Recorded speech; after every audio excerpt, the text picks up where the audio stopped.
Hey, everybody. Grant Miller here, Miami Community Newspapers. Today is South Dade Chamber Shoutout. We got Frank from Spur of the Moment Ranch. If you ever seen it, it's unbelievable. We have Julio Guzman leading off on the team, batting .352, and also plays what position did you play in football? I played outside linebacker, defensive end. What position would you be considered now if you went to the college or pro? D end. It'd be considered D end. Yeah. All right. So we're here to talk about South Dade Chamber. How long have you been a member, Frank? Just recently. Actually, this year we joined up. Yeah, you hosted an event there. Yes, he hosted ladies. That. He hosted the Ladies of Legacy Luncheon. Lucia Soria, our chair-elect, brought this to the chamber, and it was a phenomenal event. It was one of the events that we were finally able to get together, and we still had social distancing, but your venue is so conducive to those types of events because it's outdoor, yet you still have the big cheeky hut. And I was just amazed at the amount of detail that Spur of the Moment Ranch has when it comes to wedding venues. I was blown away. I went into the bride and groom's quarters, and I was like, wow, I couldn't believe what I was seeing.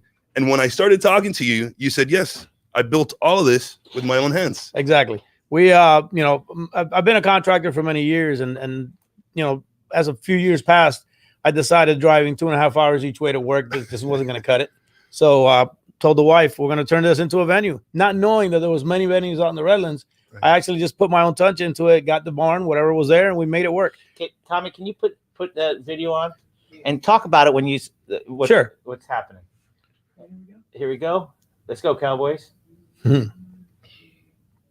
So at the beginning, you didn't. There it is. Okay, that's pretty much an overview of the facility, and then that you're going to see couples and certain little cuts and pieces of the barn. Do you have the air conditioned barn? We have an outdoor pole barn, which we call it's an open air facility, which is a dining hall.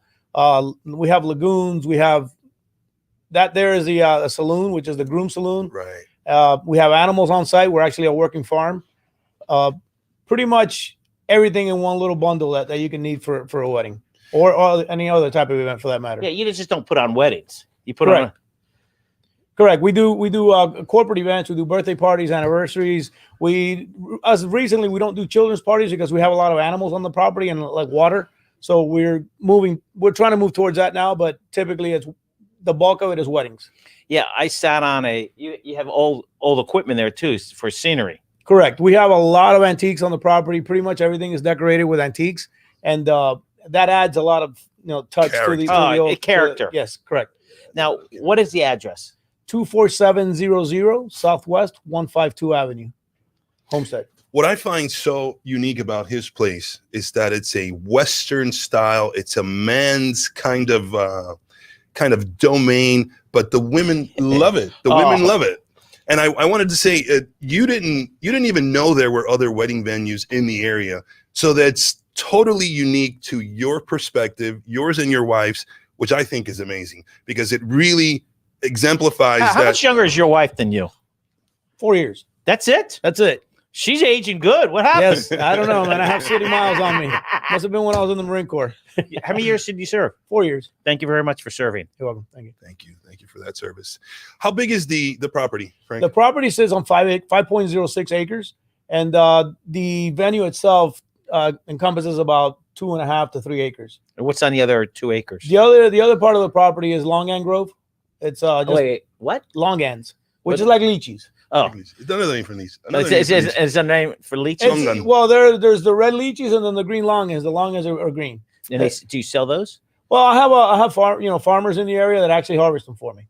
En español se dice longan, para que tú sepas. Longan. Oh, I got you. All right. Where do I hear a horn? Did somebody's horn going? Frank, so I wanted to ask you, you're looking at a 5-acre piece of property and you have to start thinking, all right, how am I going to design this? And it's almost like you have to be an architect, but all of this comes from your imagination and you start piecing this thing together. Tell us a little bit about that experience and how you created that plan. Basically, I had a boarding facility on the property. The barn itself, what's the air conditioning dancing area right now, it used to be a horse stables. Okay. So I decided to take that, and then the riding arena. The riding arena became the open pole barn and the lake, and then the barn was just the air conditioned barn. That's for dancing. That was all for horses. Awesome. And also, tell us a little bit about your background. Were you born in the U.S.? Actually, no. I was born in Cuba, 1963. I came over here in 1971, and as we've discussed several times, I moved straight into Leisure City, and pretty much have been in the Homestead area my entire life, other than when I've been out traveling, in the Marine Corps and whatnot.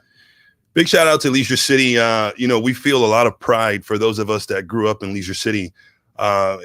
We made a lot of friends. There was a lot of sense of community. There was a lot of Latin people there. And I've got to meet your brother as well through there, going up through high school with him. So, nowadays people just say Homestead, but Homestead's got their little pockets, and Leisure City was our pocket, and I still feel some pride there.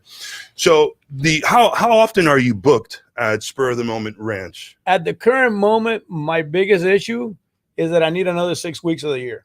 Pretty much every weekend we're booked, other than the ones that I'm blocked out. When you say booked, you're talking about weekends, but you're starting now doing events during the week too. That is correct. Right now, we're encouraging folks to move into the Thursdays, as a lot of our Fridays, Saturdays, and Sundays are booked. Not all, but a good amount of and them. You're doing could be 2 events a day. We have a policy where we only do 1 event a day to keep it smooth. Especially if it's a wedding. We don't want the bride to feel uncomfortable because there's another event or they're being rushed or whatever. So we typically do, when it's weddings, we only do 1 event a day. Okay, question. The farthest customer that came, do you have people from New York, Chicago, Alaska? Where's somebody strange that came? Right now, we have weddings coming in from Chicago, New York, Alabama, Georgia, and Tennessee. Wow. People are coming from all over, and I keep shouting this out. It's the wedding destination. Redlands is a place to be. Okay, now where do they stay? Right now, they're staying. We encourage them because we've actually spoken several times with the chain of hotels that's located on Campbell, the brand new hotels, and they stay pretty much booked all year round because of the venues down here. They require a certain amount of block out, but they pretty much stay there. And how much staff do you have there? Well, and how much staff do you need? Staff on hand, we typically have 2 to 3 floor attendants. We have my wife and myself. We live on property, and we actually work the shows as well. Not the shows, the events. It's a show. And then we have in-house bartenders, 2 of them, and our DJs are in-house as well. They're not in-house, but they do all of our events. We don't, we don't fluctuate with the DJs. And we also have wedding coordinators, day of coordinators. I met one of them at the event, the Shoutout Chamber. She was lovely. She talked. Correct. That was Belinda. Yeah, she understood everything. And you have to. People come from Alabama or Chicago. They need to know the lay of the land.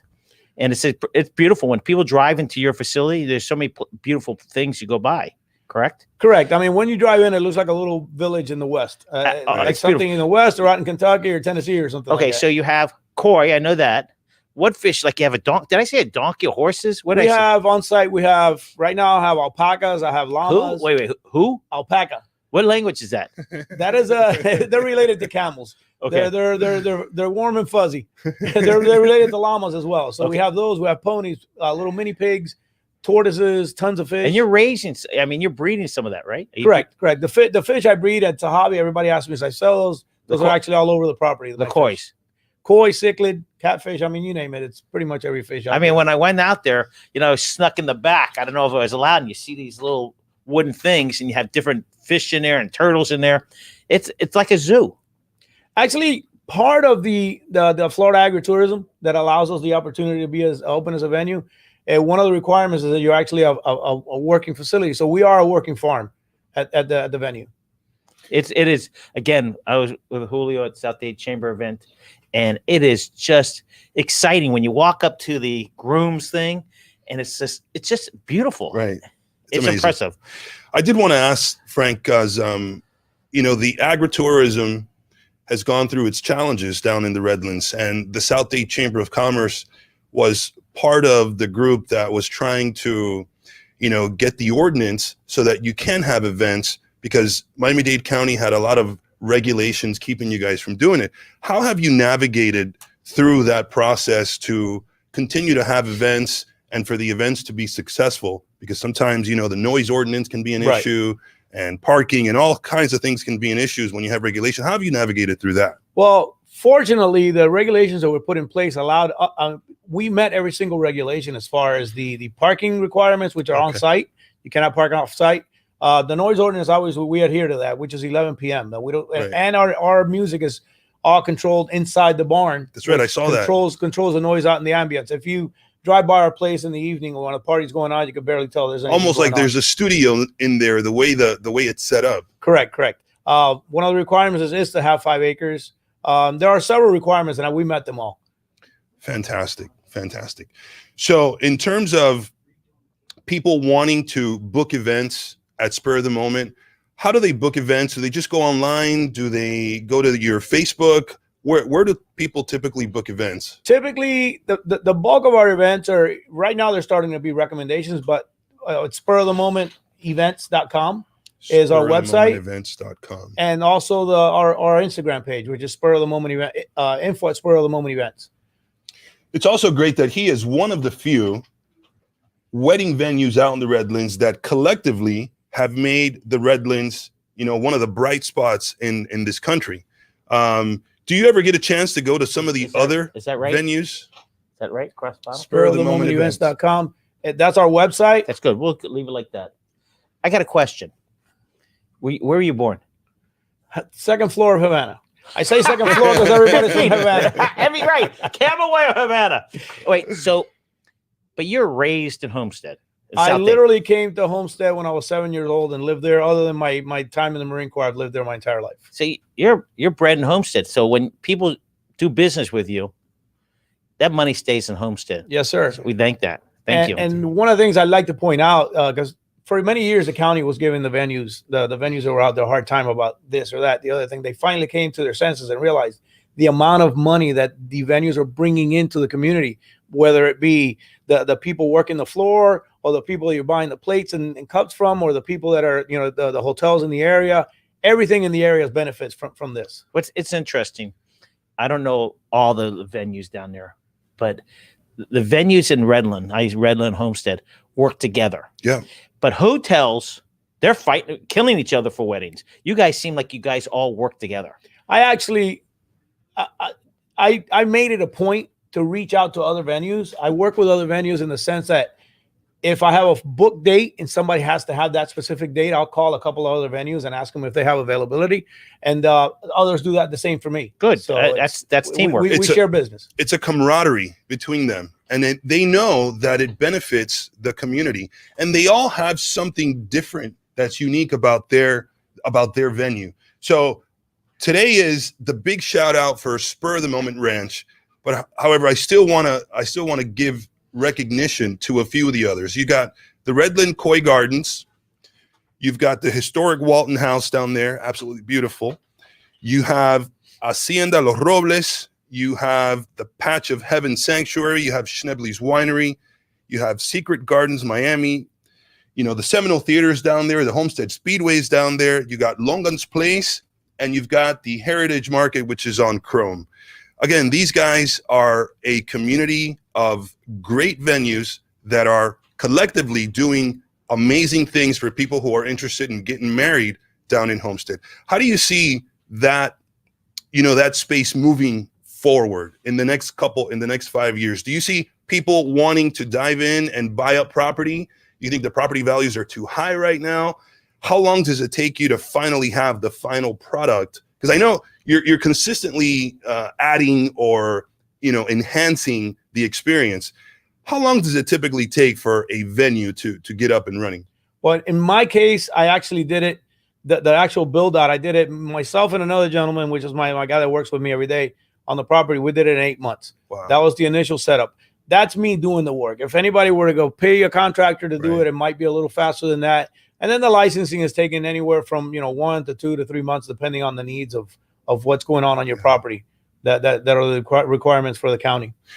So is there any other regulations that are coming into play now that may affect you? Or since you're in compliance right now, you don't see anything coming down the pipeline that could affect your business? I think everything that we're doing is, besides being in compliance, is the right way to do it. We're keeping the noise contained inside the building. We're having the dining outdoors, which was a great help during the COVID time. Yeah. And I think everything's going to flow fairly well if it stays as it is. I mean, I don't see any reason to change anything.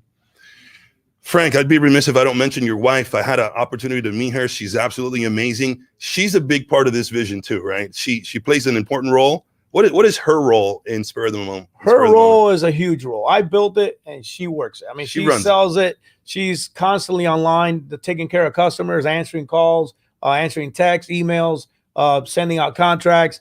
And aside from that, working every single event. We're there from start to finish, and a few hours afterwards cleaning up as well. And she's probably the biggest part of that. Wow.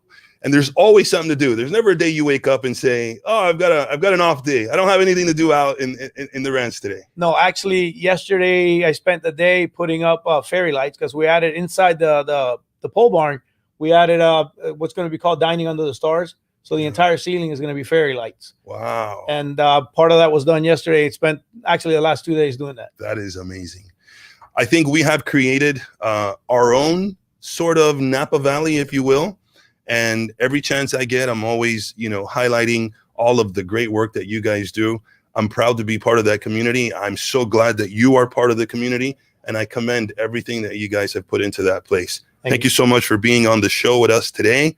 I appreciate your time. All the best to you guys and best of luck. Thank you, Julio. Thank you. Appreciate it. South Dade Shoutouts. Thank you so much to all of our board members. Thank you, Miami Community News. You guys are awesome. South Dade Chamber, we're out. Thank you.